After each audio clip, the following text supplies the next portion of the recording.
अगर आपसे पूछूं कि 21वीं सदी में अभी तक जो 21 साल गुजरे हैं, सबसे बड़ी साइंटिफिक खोज कौन सी हुई है, वो है गॉड पार्टिकल, जो जुलाई 2012 में यूरोप की सन लेबोरेटरी में खोजा गया, जिसका कि वास्तविक नाम है हिग्स बोसॉन। और उस हिग्स बोसॉन के दो साइंटिस्टों के नाम पे है, इंग्लैंड के पीटर हिग्स और भारत के सत्येंद्रनाथ बोस। वहां से बोसॉन वर्ड लिया गया है। यानी अब 21वीं सदी की सबसे बड़ी साइंटिफिक खोज के ऊपर भारत के हस्ताक्षर दिखाई पड़ रहे हैं। और ज्यादा महत्वपूर्ण जानते क्या है? सन लेबोरेटरी के बारे में जिसने भी पढ़ा हो, आप उसकी लॉबी में जाइए तो वहां जानते क्या बने हैं? तांडव करते हुए भगवान शंकर की नटराज की मूर्ति बनी है। क्योंकि वर्ल्ड के सबसे बड़े कॉस्मोलॉजिस्ट में से एक कार्ल सेगन ने कहा कि now the science is coming to the conclusion that the perpetual creation and destruction of universe is like the cosmic dance of Shiva.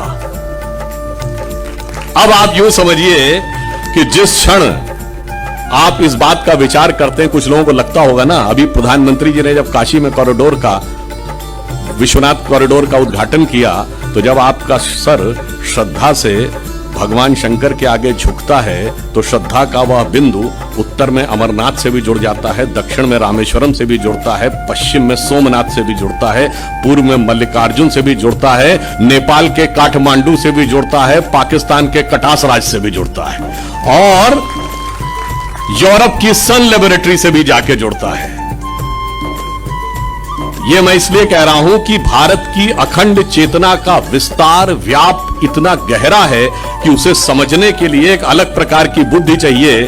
और इसलिए सन लेबोरेटरी का मैंने क्यों उल्लेख किया, उसमें गॉड पार्टिकल की बात कही। हम दुनिया के इकलौते देश हैं जिसके पास पार्टिकल का ज्ञान भी है, जिसके पास गॉड का भी ज्ञान है। तो हम उन दोनों का रास्ता निकालने की क्षमता रखते हैं। इसलिए मैं अंत में सिर्फ यह कहता हूं कि आप सब नया जीवन, नए स्वरूप में कदम रखने जा रहे हैं, स्नातक की यह उपाधि लेकर। मगर ध्यान रखिए कि हमें उस नए भारत का निर्माण करना है। स्वतंत्रता का यह अमृत महोत्सव, जो माननीय प्रधानमंत्री जी ने कहा है कि जब हम शताब्दी मनाएंगे 2047 में, तो भारत एक नए स्वरूप में आना चाहिए। आप ही वो पीढ़ी हैं, ये मिलेनियम जनरेशन, जो उस शताब्दी के समय भारत में महत्वपूर्ण स्थिति में होगी।